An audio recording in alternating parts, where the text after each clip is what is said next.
Hi friends, Aditya Patil channel में आपका एक बार और स्वागत है। इंडियन ट्रेडिशन, हिंदू ट्रेडिशन और विज्ञान, हिंदू रीति रिवाज और विज्ञान, इस सीरीज में आपका स्वागत है। Indian traditions and science behind them, इस सीरीज में आपका एक बार और स्वागत है। हम इस एपिसोड में ये देखेंगे कि जो हम घर में पूजा करते हैं उसे पंच उपचार पूजा विधि के नाम से जाना जाता है। पंच उपचार मतलब 5 विधियां इसमें रहती हैं। उसमें से पहला है चंदन लगाना, हल्दी कुमकुम लगाना। दूसरा है धूप लगाना, धूप या अगरबत्ती लगाना। तीसरा है पुष्प चढ़ाना यानी फूलों का अर्पण करना। चौथा है दिया जलाना या दीप जलाना। और 5वां है नैवेद्य चढ़ाना। ये पंच उपचार विधि का क्या महत्व है, इसको ऐसा क्यों बनाया गया है, ये हम एक एक करके जानेंगे।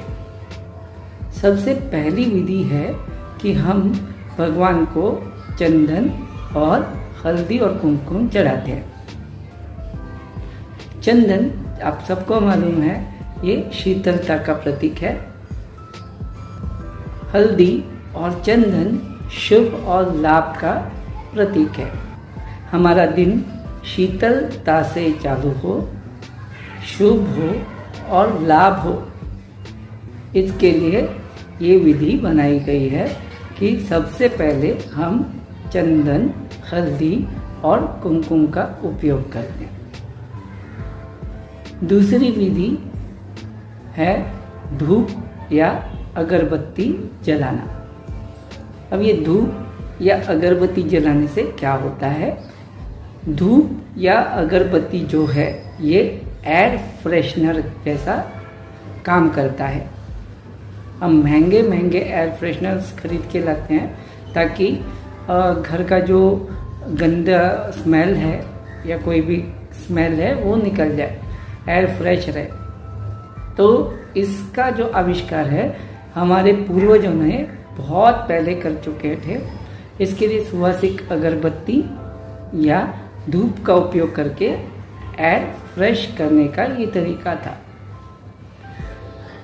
पूरा एयर फ्रेश करके एक प्रसन्न वातावरण को निर्माण करने का ये विधि है। तीसरी विधि है दीप जलाना।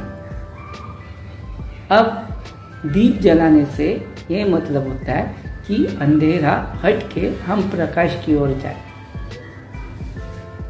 जिधर भी दीप जलता है उसके चारों ओर प्रकाश का निर्माण होता है, लाइट का निर्माण होता है। अंधेरे से प्रकाश की ओर बढ़ने का प्रतीक है दिया जलाना।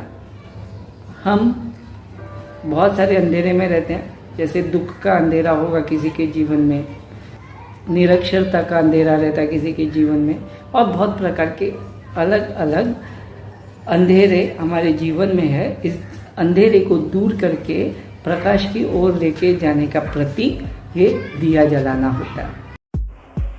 पुष्प चढ़ाने की जो विधि है, इस विधि से हम नेचर के सहारे शांति प्राप्त करना चाहते हैं, क्योंकि पुष्प को देखने से मन प्रसन्न रहता है। सिर्फ पुष्प ही नहीं, पत्ते भी चढ़ाए जाते हैं। इसके बाद 5वीं और आखिरी विधि है नैवेद्य चढ़ाना।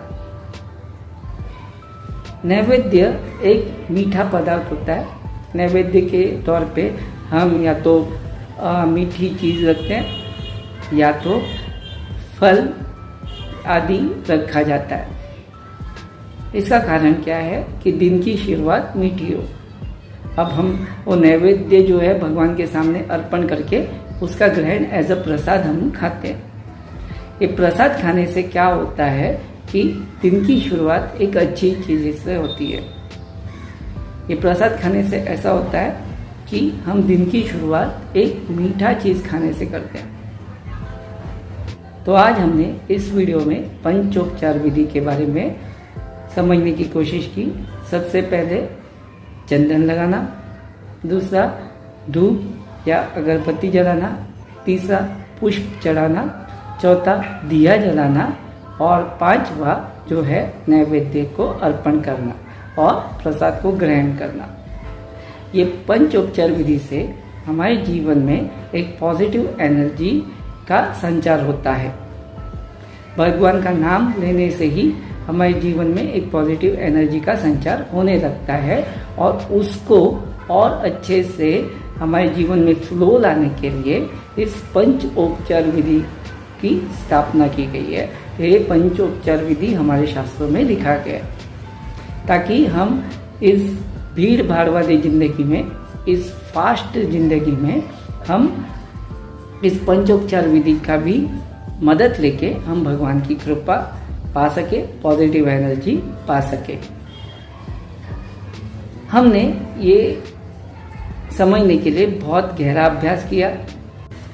इस वीडियो को बनाने में काफ़ी मेहनत लगा है, तो प्लीज़ आपसे रिक्वेस्ट करता हूँ कि आप सब्सक्राइब करें और वीडियो को लाइक ज़रूर करें और अपना बेल आइकॉन ज़रूर दबाएं ताकि हम ऐसे और भी रोचक वीडियो आपके लिए लाते रहें। धन्यवाद।